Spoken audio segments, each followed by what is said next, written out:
नमस्कार, good evening मेरे प्यारे बच्चों। मैं आशुतोष शर्मा कहानियों के एक नए अद्भुत संसार में आपका स्वागत करता हूं, अभिनंदन करता हूं। प्यारे बच्चों, बेटियां जो होती है वो पापा की परियां होती है और बेटियों को परी कथाएं बहुत पसंद आती है।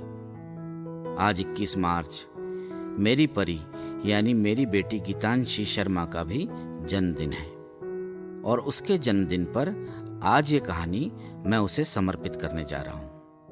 इसी आशीर्वाद के साथ कि तुम हमेशा खुश रहो, तुम्हारे जीवन के सारे सपने साकार हो, सारी मनोकामनाएं पूर्ण हो।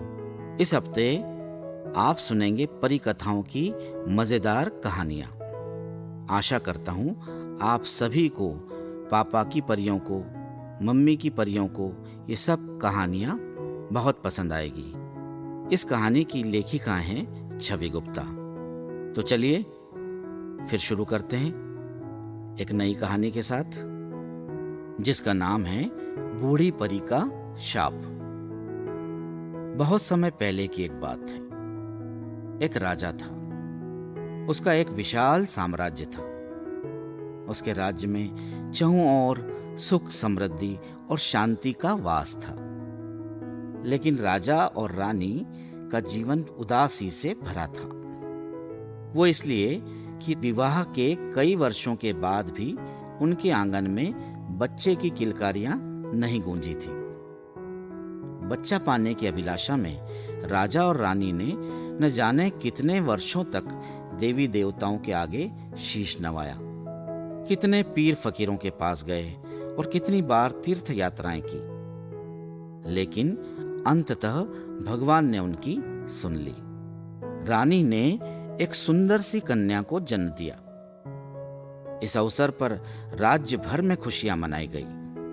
नवजात कन्या को आशीर्वाद देने के लिए जानी मानी परियों को आमंत्रित करने के लिए दूत परिदेश को रवाना किए गए।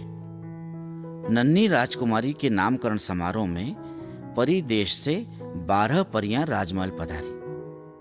सभी 12 की 12 परियां राजकुमारी को आशीर्वाद प्रदान करने आई थी, ताकि राजकुमारी को जीवन में कभी किसी कष्ट का सामना न करना पड़े।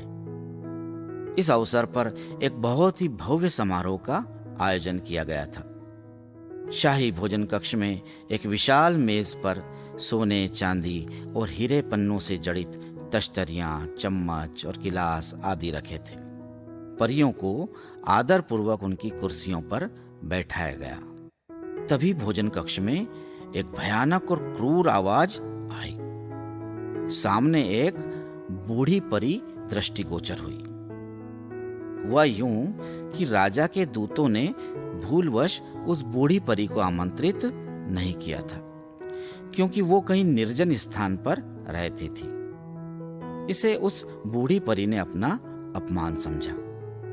अपने इसी अपमान का बदला लेने वो उस खुशियों भरे अवसर पर राजमहल आ धमकी। कहाँ है वो धूर्त और भाग्यहीन राजा जिसने मुझे इस अवसर पर आमंत्रित तक करना उचित नहीं समझा? बूढ़ी परी गुस्से में बोली। ये सुनकर राजा और रानी भय से थर-थर कांपने लगे। उन्हें किसी अनिष्ट की चिंता सताने लगी। तब राजा हाथ जोड़कर बोला, क्षमा याचना करते हुए बोला, हे परी रानी, कृपया मेरी भूल को क्षमा करें। आप कृपया अपना स्थान ग्रहण कर मुझे कृतार्थ करें। राजा ने ये बात कह तो दी थी, लेकिन उसे ये नहीं मालूम था कि मेज पर केवल 12 परियों के लिए ही बैठने, खाने और हीरे पन्ने से जुड़े बर्तनों की विशेष रूप से व्यवस्था कराई गई थी। अतः राजा के सेवक 13वीं परी के लिए एकदम से वैसी व्यवस्था करने में सफल नहीं हो सके। 13वीं परी को साधारण बर्तनों में ही भोजन परोसा गया। उसके बैठने की कुर्सी भी उतनी भव्य नहीं थी जितनी कि बाकी 12 परियों की थी। इस पर बूढ़ी परी के तन बदन में मानो आग सी लग गई। मैं इस राजा से अपने अपमान का बदला अवश्य लूंगी, वो मन ही मन बड़बड़ाई। उन 12 परियों में से एक परी बूढ़ी परी के चेहरे पर आ रहे हाव भावों को बड़े ध्यान से देख रही थी। दावत के बाद अब पालने में लेटी नन्ही राजकुमारी को आशीर्वाद देने की बारी थी। परियां बारी बारी से अपनी क्षमता के अनुसार बच्ची के सिर पर हाथ रखकर उसे आशीर्वाद प्रदान कर रही थी। किसी ने उसे सुंदरता का वरदान दिया तो किसी ने बुद्धिमान होने और नृत्य संगीत आदि विभिन्न कलाओं में दक्ष होने का वरदान दिया। इस प्रकार एक एक करके जब 11 परियां बच्ची को वरदान दे चुकी और 12वीं परी का नंबर आया तो वो एक और छिप गई। उसने भांप लिया था कि बूढ़ी परी जरूर बच्ची का अनिष्ट चाहेगी, इसलिए उसने बूढ़ी परी के बाद सबसे अंत में बच्ची को वरदान देने का फैसला किया। तत्पश्चात बूढ़ी परी पालने में लेटी नन्ही राजकुमारी की ओर बढ़ी। उसने बच्ची के माथे पर हाथ रखा और बोली, राजकुमारी जब 16वें साल में पहुंचे तो चरखा काटते हुए उसकी उंगली में तकुआ चुभ जाए और वो वहीं मर जाए, तब ये सारा राज्य भी नष्ट हो जाए। ये सुनकर राजभवन में मौत का सा सन्नाटा छा गया। बूढ़ी परी द्वारा कहे गए शब्द झूठे नहीं हो सकते थे। तब राजा और रानी गिड़गिड़ाते हुए उस बूढ़ी परी के आगे करबद्ध होकर प्रार्थना करने लगे, कृपया हम और हमारी बच्ची पर दया करो। परियां तो दूसरों की भलाई के लिए जानी जाती है। आप अपना ये शाप वापस ले लो। कृपया हमारी अज्ञानता और भूल के लिए हमारी बच्ची को दंडित न करो। दया करो, भगवान के लिए हम पर तरस खाओ। बूढ़ी परी पर राजा रानी की इस याचना का जरा भी असर न पड़ा। उसने गुस्से में पैर पटके और तेजी के साथ वहां से चलती बनी। तब एक और छिपी 12वीं परी बच्ची को आशीर्वाद देने सामने आई। यद्यपि वो बूढ़ी परी के शाप को पूरी तरह से निष्क्रिय तो नहीं कर सकती थी, लेकिन उसका प्रभाव अवश्य कम कर सकती थी। उसने बच्ची के माथे पर हाथ रखा और आशीर्वाद दिया, राजकुमारी तकुआ चुभने से मृत्यु को प्राप्त न होवे, बल्कि 100 वर्षों की गहरी नींद में चली जाए। ऐसा सुनकर राजा और रानी ने थोड़ी राहत महसूस की।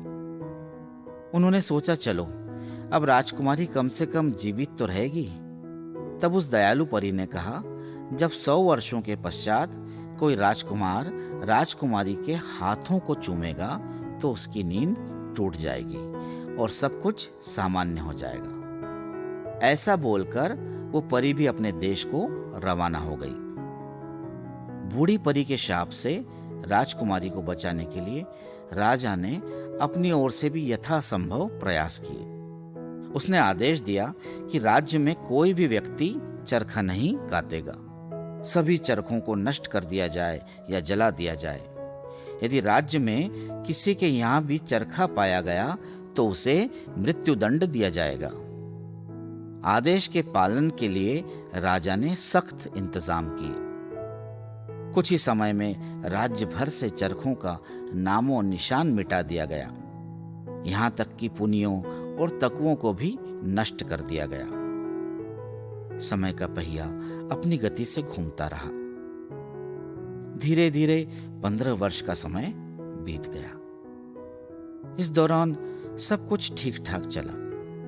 राजा और रानी जब युवावस्था की दहलीज पर कदम रख रही सुंदर राजकुमारी को देखते थे तो उनकी खुशी की कोई सीमा न रहती थी। वे अपना असीम स्नेह राजकुमारी पर न्यौछावर करते तथा उसकी छोटी से छोटी गतिविधियों पर पैनी निगाह रखते थे। भले ही सब कुछ ठीक ठाक चल रहा था, लेकिन बूढ़ी परी के शाप की बात बराबर राजा रानी को अंदर से भयभीत रखती थी। जैसे ही राजकुमारी ने 16वें वर्ष में प्रवेश किया, राजा ने उसकी देखभाल के लिए और अधिक सेवक और सेविकाओं की नियुक्ति कर दी। सुंदरता और विनम्रता की प्रतिमूर्ति राजकुमारी के चेहरे पर से देखने वालों की निगाह ही नहीं हटती थी। वो अत्यंत मधुरभाषी थी। इसलिए हर किसी की चहेती थी। एक दिन राजा और रानी को एक पड़ोसी राज्य में किसी समारोह में शामिल होने के लिए जाना पड़ा। राजकुमारी को साथ नहीं ले जाया गया क्योंकि दूसरे राज्य में तो चरखे थे ही। जब माता पिता के बगैर राजकुमारी ने महल में बोरियत सी महसूस की तो उसके मन में पूरे महल में घूमने का विचार उठा। वो महल बेहद ही विशाल था। उसमें कई कक्ष तो ऐसे थे जहां कभी कोई जाता ही नहीं था। राजकुमारी कौतूहलवश महल के उन कक्षों की तरफ बढ़ चली। चलते चलते एक अंधेरे में और एक एकांत कक्ष के सामने उसके कदम रुक गए। उस कक्ष के अंदर से एक अजीब सी आवाज आ रही थी। राजकुमारी ने कक्ष के अंदर झांक कर देखा तो उसे वहां एक बुढ़िया कुछ अजीब सा कार्य करते हुए दिखी। वो बुढ़िया चरखा कात रही थी। राजकुमारी ने चरखे को कभी पहले नहीं देखा था, इसलिए उसके मन में उस अजीब से यंत्र के बारे में जानने की जिज्ञासा हुई। प्रणाम दादी माँ, आप इस लकड़ी के पहिए को क्यों घुमा रही है? राजकुमारी ने पूछा। मैं कपास से सूत कात रही हूं मेरी बच्ची, बुढ़िया ने कहा। चरखा चलते देख राजकुमारी को बहुत रोमांच महसूस हो रहा था। उसने भी चरखा चलाना सीखने की इच्छा जाहिर की। अरे, ये तो बड़ा ही मजेदार काम है। दादी माँ, क्या आप मुझे एक बार ये चरखा चलाने देगी? हाँ हाँ, क्यों नहीं, बुढ़िया ने कहा, जो उस एकांत कक्ष में अनेक वर्षों से रह रही थी। वो दीन दुनिया से एकदम बेखबर रहती थी। यही कारण था कि जब 15 वर्ष पहले राज्य में चरखा नष्ट करने का अभियान चलाया गया तब उसे इस बाबत कुछ पता ही न चल सका था। राजकुमारी ने चरखा चलाते हुए जैसे ही सूत काटने का प्रयास किया, तकवा उसकी उंगली में चुभ गया। होनी को भला कौन टाल सकता था। बूढ़ी परी का शाप अपना असर दिखा रहा था। राजकुमारी तुरंत मूर्छित हो गई और गहरी नींद में सो गई। ये देख बुढ़िया घबरा गई। उसने राजकुमारी के मुंह पर जल के छींटे मारे, हाथ पैर रगड़े ताकि वो होश में आ जाए। जब राजकुमारी जस्त की तस पड़ी रही तो बुढ़िया बहुत जोर जोर से चिल्लाने लगी, बचाओ बचाओ, क्या आसपास कोई है? अरे कोई वैद्य को बुलाओ, राजकुमारी बेहोश हो गई है। तब तक राजा रानी भी लौट चुके थे, लेकिन शाप के असर से राजा रानी सहित सभी दरबारी, राज्य सेवक सेविकाएं, राज्य के निवासी, पशु इत्यादि गहरी निद्रा में सो गए। उस राज्य में जैसे सब कुछ थम सा गया था। समूचा राज्य गहरी नींद के आगोश में समा गया था। जो जहां जिस अवस्था में था उसी अवस्था में सो गया। कोई घोड़े पर सवार था तो वो वैसे ही सो गया। मक्खियां दीवार पर बैठी की बैठी सो गई। एक स्त्री किसी बात पर अपने बच्चे को थप्पड़ मार रही थी तो वो दोनों उसी अवस्था में सो गए। ऐसा प्रतीत होता था मानो उस राज्य पर किसी ने कोई जादू कर दिया हो। समय अपनी मंथर गति से चलता रहा। धीरे धीरे राज्य में घनी झाड़ियां, जंगली वनस्पति का जाल फैलता चला गया। पूरे राज्य में घनी झाड़ियों और जंगली पेड़ पौधे इस कदर उग गए थे कि कुछ वर्षों के बाद तो यह पता लगाना चलना ही मुश्किल हो गया था कि यहाँ कभी कोई समृद्ध राज्य भी था। फिर धीरे धीरे 99 वर्ष का समय बीत गया। अब वो राज्य एक वीरान जंगल नजर आता था। खंडहर में परिवर्तित हो चुके महल पर काफी ऊंचाई पर अव्यवस्थित एक केवल फटा पुराना झंडा ही इस बात की गवाही देता था कि यहाँ कभी एक संपन्न राज्य हुआ करता था। इस दौरान राजकुमारी की कहानी सोई हुई राजकुमारी के नाम से दूर दूर तक चर्चा का विषय बन गई। ये कहानी पीढ़ी दर पीढ़ी सुनाई जाती रही। समय समय पर कई अन्य राज्यों के राजकुमारों ने उस वीराने में घुसकर वास्तविकता का यह पता लगाने का प्रयास किया, लेकिन वहां घनी झाड़ियां और कांटेदार पेड़ पौधों के कारण कोई भी राज्य के अंदर घुसने में सफल नहीं हो पाया। अंततः सोई हुई राजकुमारी को ढूंढने की दिशा में सारे प्रयास बंद हो गए। जब 100वां वर्ष भी आधा बीत गया तो पड़ोसी राज्य के एक सुंदर राजकुमार ने राजकुमारी को ढूंढने का बीड़ा उठाया। उसे सोई हुई राजकुमारी के विषय में तब पता चला जब उसने यूं ही एक बूढ़े से वीरान जंगल में लहरा रहे उस झंडे के विषय में पूछ लिया। उसने उस बूढ़े महल से राजमहल और राज्य के लोगों के विषय में भी पूछा। कुछ लोगों ने अफवाह फैला रखी थी कि महल में भूतों का अड्डा है, वहां रात में शैतान आत्माएं नृत्य करती है। कुछ का कहना था कि राज्य पर चुड़ैलों और तांत्रिकों और प्रेतात्माओं ने अधिकार जमाया हुआ है। आसपास के राज्यों के बच्चों को उनके अभिभावकों द्वारा सख्त हिदायत दी गई थी कि अंधेरा गिरने के बाद उधर बिल्कुल न जाएं। राजकुमार ऐसी रहस्यमय कहानियों को बहुत पसंद करता था। इसके अतिरिक्त सोई हुई राजकुमारी की कहानी सुनकर वो मन ही मन उससे प्यार भी करने लगा था। उसने निश्चय कर लिया था कि सोई हुई राजकुमारी को अवश्य हासिल करके रहेगा। कोई भी बाधा, कोई भी मुसीबत उसे उसके मार्ग से नहीं डिगा सकती। हृदय के किसी कोने में राजकुमार यह महसूस कर रहा था कि शायद वो जन्मा ही इसलिए है। वो गहरी नींद में सोई हुई राजकुमारी को जगा सके। उसने अपने सैनिकों को वहीं छोड़ दिया और उस वीरान में आगे बढ़ा। वो जैसे ही उस घने जंगल में घुसा, उसने अपनी तलवार निकाल ली ताकि झाड़ियों वगैरह को वो साफ कर सके। लेकिन उस समय वो हैरान रह गया जब उसने देखा कि उसके लिए खुद ब खुद मार्ग प्रशस्त होता जा रहा है। वो उस मार्ग पे बढ़ता गया। वो ये भी देख रहा था कि जैसे जैसे वो आगे बढ़ रहा था, उसके पीछे वाला मार्ग पहले जैसा ही होता जा रहा था। ये देखकर एक बारगी तो वो घबरा गया, लेकिन फिर वो अगले ही पल साहस बटोरा और आगे बढ़ चला। कई रास्तों को तय करता हुआ अंततः वह राजमहल के मुख्य द्वार पर पहुंच गया। उसने देखा कि राज्य के सभी प्राणी गहरी नींद में सोए हुए हैं। राजकुमार के कदमों की आहट राजमहल में गूंज रही थी। फिर वो उस कक्ष में जा पहुंचा जहां राजकुमारी सो रही थी। उसने गहरी नींद में सोई हुई राजकुमारी को देखा तो उसके रूप सौंदर्य को देखता ही रह गया। फिर वो आगे बढ़ा और राजकुमारी के आसपास उगाए झाड़ झाड़ियों इत्यादि को अपनी तलवार से साफ किया। तब उसने राजकुमारी का हाथ अपने हाथों में लिया और उसे चूम लिया।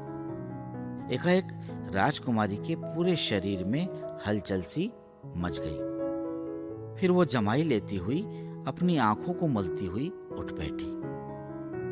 फिर उसने अपने पास खड़े हुए सुंदर राजकुमार को देखा। दोनों एक दूसरे को निहारने लग गए। उन दोनों ने आंखों ही आंखों में जैसे अपने प्यार का इजहार कर दिया था। फिर कुछ ही देर में चमत्कारिक ढंग से पूरे राज्य के लोग भी जागने लगे। राजमहल पुनः पहले की तरह भव्य हो गया और सभी कुछ पहले की तरह सामान्य होता चला गया। राजा और रानी भी जाग गए। वे दोनों भागे भागे राजकुमारी के पास आए।